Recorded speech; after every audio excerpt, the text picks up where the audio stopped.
Good morning everyone, प्यारे प्यारे बच्चों। ठीक है, व्हाट्सएप।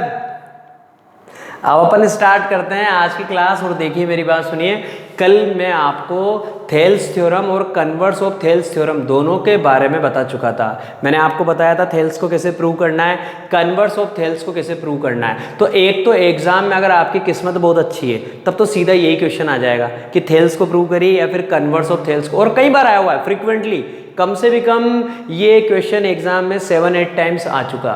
ठीक है, तो बहुत प्रोबेबिलिटी रहती है बच्चों इस थ्योरम के आने की और इसके कन्वर्स के भी आने की। अब यहाँ पे इन थ्योरम से रिलेटेड क्वेश्चंस किस तरीके के होते हैं वो मैं क्वेश्चंस आपके लिए पास लेके आऊँगा और हम यहाँ पे देखेंगे कि थेल्स और कन्वर्स ऑफ थेल्स का यूज़ कैसे आता है। देखिए in figure P Q parallel B C, ये देखिए ये पी क्यू है, ये पैरेलल है बच्चों किसके, बी सी के, मैंने इसे इंडिकेट कर दिया। And P R parallel C D, ये रहा पी आर, इसको इस तरह से इंडिकेट कर दिया ताकि आपको कंफ्यूजन भी नहीं होगा कौन किसके पैरेलल है। पी क्यू पैरेलल है बी सी के और पी आर पैरेलल है बच्चों किसके, सी डी के। आपसे बोला जा रहा है prove that A R upon A D equal to A Q upon A B. ये आपको प्रूव करना है A R upon A D. कहाँ रहा बच्चों, ये रहा A R upon A D. ये किसके इक्वल प्रूव करना है, A Q upon A B के इक्वल प्रूव करना है, A Q upon A B के इक्वल प्रूव करना है आपको। तो ठीक है, हम क्या करेंगे बच्चों, सीधा सीधा सा कॉन्सेप्ट होता है, जब भी हमको ट्राइंगल में कोई भी लाइन किसी लाइन के पैरेलल दे रखी है तो सबसे पहले दिमाग में आना चाहिए क्या, थेल्स थ्योरम। क्योंकि थेल्स थ्योरम में यही तो होता ही क्या है, थेल्स थ्योरम में हम क्या करते हैं, सबसे पहले ट्राइंगल का सिलेक्शन करते हैं। तो देखिए मैंने यहाँ पे ट्राइंगल सेलेक्ट किया, पी क्यू पैरेलल है किसके बच्चों, बी सी के। पी क्यू और बी सी ये दोनों कौन से ट्राइंगल में आ रहे हैं, ए बी सी। ये ट्रिक होती है, मतलब जो पैरेलल दे रखी है आप सबसे पहले उस ट्राइंगल का सिलेक्शन करिए, क्योंकि थेल्स तो वहीं लगाएंगे ना यार। तो सबसे पहले क्या लिखेंगे, in triangle A B C, in triangle A B C. फिर हम डायलॉग देंगे बाय यूजिंग थेल्स। भैया हम थेल्स को यूज कर रहे हैं, कैसे, हमें पता है थेल्स थ्योरम में क्या होता है, पी क्यू पैरेलल दे रखा है बच्चों हमको यहाँ पे किसके, बी सी के। अगर ये है तो हैंस कोरस्पॉन्डिंग साइड्स जो है कौन सी, A P upon P C, it divides the two side, A P upon P C equal to A Q upon Q B, equal to A Q upon Q B by Thales theorem. क्यों, क्योंकि मुझे पता है बच्चों ये P Q parallel है किसके, B C के। अगर ये पी क्यू बी सी के पैरेलल है तो इस ट्राइंगल ए बी सी में कौन सी थ्योरम अप्लाई होगी, थेल्स थ्योरम। और थेल्स थ्योरम क्या कहती है कि ये जो है पी क्यू, ये इस वाली साइड ए बी और इस वाली साइड ए सी को इक्वल रेशियो में डिवाइड करेगा। इसका मतलब A P upon P C equal to A Q upon Q B. ये मैंने आपके लिए यहाँ पे लिख दिया, this is my equation number 1। आएगी नहीं है आपको मेरी बात समझ में। और देखिए यहाँ पे क्या प्रूव करना है आपको प्रूव करना है A R upon A D equal to A Q upon A B. ये आपको प्रूव करना है। अभी इसको भी लेके आते हैं। तो इसके बाद देखिए अब आगे क्या करना है वो देखिए आप। तो देखिए ये आपको फर्स्ट रिलेशन पता लग चुका है क्या, जब हमने ट्राइंगल ए बी सी के अंदर कौन सी थ्योरम अप्लाई करी बच्चों, थेल्स थ्योरम अप्लाई करी। तो मैंने बोला आपसे कि पी क्यू पैरेलल है बी सी के, तो आपने यहाँ पे थेल्स थ्योरम अप्लाई कर दी, A P upon P C बराबर A Q upon B Q, ये आपने लिख दिया। ठीक है, अब सेम कॉन्सेप्ट आप किसके लिए कर रहे हैं, सेम कॉन्सेप्ट आप इस नीचे वाले ट्राइंगल में कर रहे हैं, क्योंकि एक बार पैरेलल ऊपर है एक बार पैरेलल नीचे है। ठीक है, इसको इक्वेशन नंबर 1 लिखा। अब देखिए अब मैं क्या करूँगा, now in triangle A D C, now in triangle A D C, इस ट्राइंगल ए डी सी में मुझे क्या दे रखा है बच्चों, मुझे दे रखा है P R parallel C D, P R parallel C D. अगर पी आर सी डी के पैरेलल है तो फिर इस ट्राइंगल में भी क्या लगेगी बच्चों, थेल्स थ्योरम। तो मैं क्या बोलूँगा, बाय यूजिंग थेल्स थ्योरम। उससे मुझे क्या रिजल्ट मिलेगा, मुझे रिजल्ट मिलेगा A P upon P C, A P upon P C equal to A R upon R D. R D बोले डी आर बोले, बात एक ही है, A R upon R D. और ब्रैकेट में आप क्या लिखेंगे, बाय यूजिंग थेल्स थ्योरम।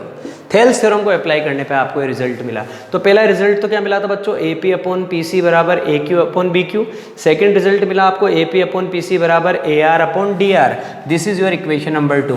दोनों को चेक करिए, आपको मजा आने वाला है। कैसे, इसका एल एच एस पार्ट और इसका एल एच एस पार्ट दोनों क्या है बच्चों, सेम है, तो दोनों के आर एच एस पार्ट भी क्या आ जाएंगे, इक्वल। तो आप क्या लिखेंगे, from equation 1 and equation 2। Equation 1 और इक्वेशन 2 से आपको क्या रिजल्ट मिलेगा, इनका L H S part equal, तो आर एच एस पार्ट को मैं इक्वल कर रहा हूँ। मैं क्या बोलूँगा बच्चों, A Q upon Q B equal to A R upon R D equal to A R upon R D. आपका सेकंड रिजल्ट देखिए जो आपको प्रूव करना था वो आने वाला है। देखिए वहां पे लिख रहा है B Q upon A Q और यहाँ पे लिख रहा है A Q upon B Q. इसको आप क्या कर दीजिए, इसको आप उल्टा कर दीजिए, इसका रेसिप्रोकल कर दीजिए, आपका आंसर आ चुका है। तो आपने जैसे ही रेसिप्रोकल किया, अगर इधर करेंगे तो इधर भी करना पड़ेगा। तो B Q upon A Q equal to R D upon A R. आपका सेकंड रिजल्ट बच्चों प्रूव हो चुका है। देखिए आप B Q upon A Q, ये रहा B Q upon A Q equal to D R, D R बोले आर डी बोले, बात एक ही है, D R upon A R. तो सेकंड रिजल्ट मैंने आपके लिए पहले से प्रूव कर दिया है। अब फर्स्ट रिजल्ट प्रूव करना है, तो फर्स्ट रिजल्ट को प्रूव करना तो और ज़्यादा आसान है। कैसे? फर्स्ट रिजल्ट में तो डायरेक्ट ही थेल्स थ्योरम अप्लाई होगी। कैसे होगी देखिए मैं आपको बताता हूँ, बहुत मज़ा आएगा आपको बच्चों। देखिए आप, हमें पता है ये पी क्यू पैरेलल है बच्चों किसके, इन ट्राइंगल एबीसी में। ट्राइंगल एबीसी में आपको पता है पी क्यू पैरेलल है बच्चों किसके, बीसी के। ठीक है, अगर ऐसी कंडीशन होती है ना, तो मैं आपको एक बहुत शानदार लॉजिक दिखाता हूँ, उसके बाद आपको बात समझ में आ जाएगी। जैसे आपके पास बच्चों ये ट्राइंगल बना हुआ है एबीसी, इस ट्राइंगल एबीसी में आपने बोला ये पी क्यू पैरेलल है किसके बच्चों, बीसी के। तो थेल्स से जो रिजल्ट और आते हैं ना हमारे पास, वो मैं आपको अभी इंट्रोड्यूस करवाने वाला हूँ। आपको ये तो पता ही था A P upon P B बराबर A Q upon Q C, ये तो होता ही है ना। इसके अलावा और भी रिजल्ट होते हैं। इसका छोटा पार्ट ए पी इसके पूरे बड़े पार्ट के इक्वल होता है। क्यों? क्योंकि मैंने आपको बोला था ये दोनों ट्राइंगल क्या होते हैं, सिमिलर होते हैं। आपने बोला था ट्राइंगल ए पी क्यू, ये ट्राइंगल ए पी क्यू किसके सिमिलर होता है, ए बी सी के सिमिलर होता है, ट्राइंगल ए बी सी के। अगर ऐसी कंडीशन होती तो मैंने आपको सिखाया था जब दो ट्राइंगल सिमिलर होते हैं तो उनकी कोरस्पॉन्डिंग साइड्स क्या होती है, प्रोपोर्शनल। तो यहाँ से देखिए आंसर क्या आएगा, A P upon A B equal to P Q upon B C equal to P Q upon B C equal to A Q upon A C equal to A Q upon A C. आया कि नहीं आया? देखिए आप, मजा आया ना। ये देखिए ए पी का किसके साथ, ए बी के साथ, और ए क्यू का किसके साथ, ए सी के साथ। मतलब इस छोटे पार्ट का बड़े पार्ट के साथ भी क्या होता है मामला, प्रोपोर्शनल होता है। क्यों? क्योंकि ये छोटा ट्राइंगल और ये बड़ा ट्राइंगल दोनों आपस में क्या होते हैं बच्चों, सिमिलर होते हैं। और अगर ट्राइंगल सिमिलर होते हैं तो सिमिलर ट्राइंगल की कॉरस्पॉन्डिंग साइड्स क्या होती है बच्चों, प्रोपोर्शनल होती है। That's why I am using this result here. अब मैं सीधा सीधा यहाँ पे अप्लाई करूंगा। जब मुझे पता लग गया पी क्यू किसके पैरेलल है बच्चों, बी सी के, तो मैं डायरेक्टली क्या बोल सकता हूँ, hence A P upon A B equal to A Q upon A C. ये रिजल्ट अप्लाई करूंगा। तो देखिए अब क्या लिखने वाला हूं मैं, hence A P upon A C equal to A Q upon A B. इसका छोटा पार्ट इसके होल पार्ट के, इसका छोटा पार्ट इसके होल पार्ट के, इक्वल आ गया। और वही logic bye Thales theorem, bracket में क्या लिखेंगे आप, वही बाय थेल्स थ्योरम। और ये आपकी इक्वेशन नंबर 1 आ गई। सेम लॉजिक में नीचे की तरफ लगाने वाला हूँ इस वाले ट्राइंगल में। नाउ इन ट्राइंगल, कौन सा ट्राइंगल है बच्चों, A D C. Now in triangle A D C, इसमें भी क्या होगा, इसमें पी आर पैरेलल है सी डी के। आपने क्या बोला, पी आर पैरेलल है सी डी के। अब यहाँ पे सीधा अप्लाई करेंगे, ये रहा पी आर। पी आर किसके पैरेलल है बच्चों, सी डी के।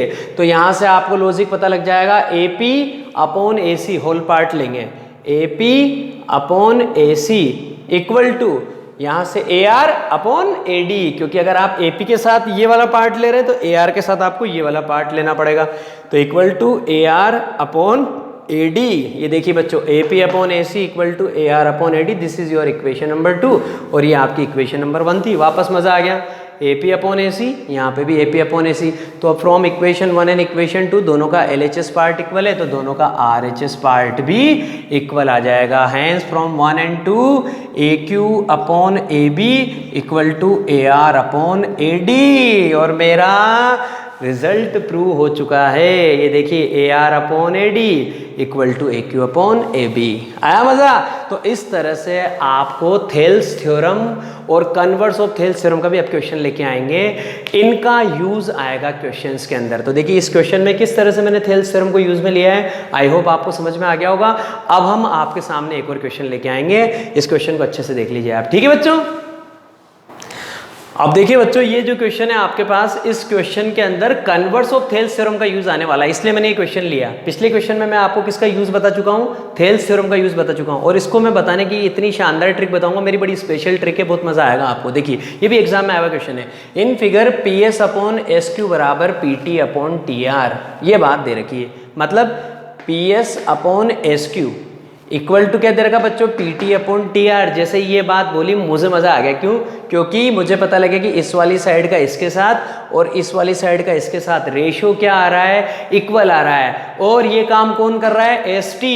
इसका मतलब S T parallel Q are. किस रिजल्ट की वजह से, इस रिजल्ट की वजह से, by using converse of Thales theorem. क्योंकि कन्वर्स ऑफ थेल्स थ्योरम क्या बोलती है, if a line divides any two sides of the triangle in the same ratio. तो इस लाइन ने ही तो डिवाइड किया किसको, इस वाली साइड को और इस वाली साइड को, किसमें, सेम रेशियो में, तभी तो बात चल रही है। तो हमको यहाँ पे क्या दिया है, P S upon S Q equal to P T upon T are.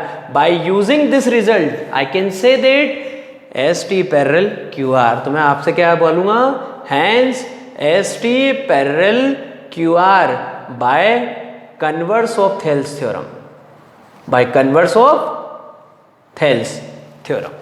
आपने थेल्स थ्योरम का कन्वर्स यहाँ पे अप्लाई कर दिया। क्यों? क्योंकि अब की बार आपको रेशियो इक्वल गिवन है। जब रेशियो इक्वल होता है तो फिर ये पैरेलल होती है, और अगर ये पैरेलल है तो फिर रेशियो इक्वल होता है, वो थेल्स होती है। तो कितना सिंपल सा रिलेशन है दोनों के बीच में। तो ये बात तो मुझे पता लग गई कि भैया एस टी पैरेलल है किसके, ये एस टी पैरेलल आ चुकी है क्यू आर के। ठीक है, ये तो हो गई कहानी। एक उस भाई ने बहुत अच्छी बात बोल रखी थी, angle P S T, angle P S T बराबर एंगल पी आर क्यू। ये रहा एंगल पी आर क्यू, ये दोनों एंगल बराबर है, इसका नाम मैंने एक्स दे दिया, तो ये भी कितना आ जाएगा बच्चों, एक्स आ जाएगा।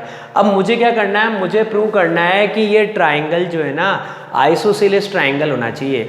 तो अगर ये आइसोसेलेस ट्राइंगल होना चाहिए तो इसको प्रूव करने के लिए मेरे पास दो तरह की कंडीशन होती है। या तो मैं इस ट्राइंगल की दो साइड इक्वल करूं, या फिर मैं इस ट्राइंगल के दो एंगल इक्वल करूं। क्योंकि जैसे ही दो एंगल इक्वल हो जाएंगे, मैं क्या बोलता हूं, उनके अपोजिट की साइड्स भी इक्वल हो जाएगी। तो बात तो वही करनी है, बात तो साइड के बेसिस पे ही चलानी है, लेकिन अगर एंगल भी इक्वल हो जाता है ना तो भी आपका काम बन जाएगा। क्यों? क्योंकि एक और थ्योरम होती है हमारे पास कि अगर एंगल इक्वल है तो उनके अपोजिट में जो साइड्स होती है वो भी इक्वल होती है। Sides opposite to equal angles are equal. तो इसका मतलब मैं यहाँ पे दो एंगल बराबर कर लूँ, क्योंकि एंगल की बातें चल रही है। तो देखिए ये एंगल इस एंगल के ऑलरेडी इक्वल दे रखा है। अब एक बात मेरे दिमाग में आ गई, इमीडिएट क्लिक करी कि यार भैया मैंने ये रिलेशन अप्लाई किया ना, तो इसका कुछ तो यूज होगा। S T parallel Q are, ये एस टी किसके पैरेलल आ गया बच्चों, क्यू आर के। मजा आ गया। कैसे? ये लाइन एस टी और ये लाइन क्यू आर, ये दोनों क्या है, पैरेलल, और इनको ये ट्रांसवर्सल कट कर रहा है, ये जा रहा है आपका ट्रांसवर्सल क्यू पी। तो ऐसी कंडीशन में ये एंगल और ये एंगल दोनों इक्वल होते हैं, कोरस्पॉन्डिंग एंगल। तो अगर ये एंगल एक्स है तो ये एंगल भी एक्स आएगा। इसका मतलब एंगल क्यू की वैल्यू भी कितनी आ गई, एक्स। और अब आ गया मजा। कैसे? अब इस ट्राइंगल पी क्यू आर में मुझे क्या पता लग चुका है, मुझे पता लग चुका है कि ये दोनों बेस एंगल क्या हैं, इक्वल है। क्यों? क्योंकि ये तो इसके इक्वल पहले से था ही सही, और इसके इक्वल मैंने इसको प्रूव कर दिया। तो आपको क्या पता था, आपको पता था एंगल पी एस टी किसके इक्वल था, एंगल पी आर क्यू के, एंगल पी आर क्यू के। और इनको मैंने क्या मान लिया था, एक्स मान लिया था। लफड़े नहीं करता हूँ मैं, नाम वाम नहीं देता हूँ, सीधा एक्स, ये एक्स आ गया। तो मुझे पता लग गया कि एंगल कौन सा, पी एस टी बराबर एंगल पी क्यू आर। ये मैं बोलूँगा एंगल पी एस टी बराबर एंगल पी क्यू आर और इक्वल टू एक्स, और ब्रैकेट में कोरस्पॉन्डिंग एंगल्स, क्योंकि ये और ये दोनों लाइन क्या है, पैरेलल है, और ये आपका ट्रांसवर्सल जा रहा। तो ये दोनों एंगल क्या आ गए, इक्वल। तो देखिए इसको और इसको दोनों को चेक करिए, यहाँ पे पी एस टी इसके बराबर है, यहाँ पे पी एस टी इसके बराबर है। इसका मतलब ये दोनों एंगल आपस में क्या आ जाएंगे, इक्वल आ जाएंगे। तो angle P R Q, angle P R Q equal to angle P Q R, और मजा आ गया। पी आर क्यू ये रहा पी आर क्यू और ये रहा पी क्यू आर, ये दोनों एंगल बराबर आ गए किसके, एक्स के।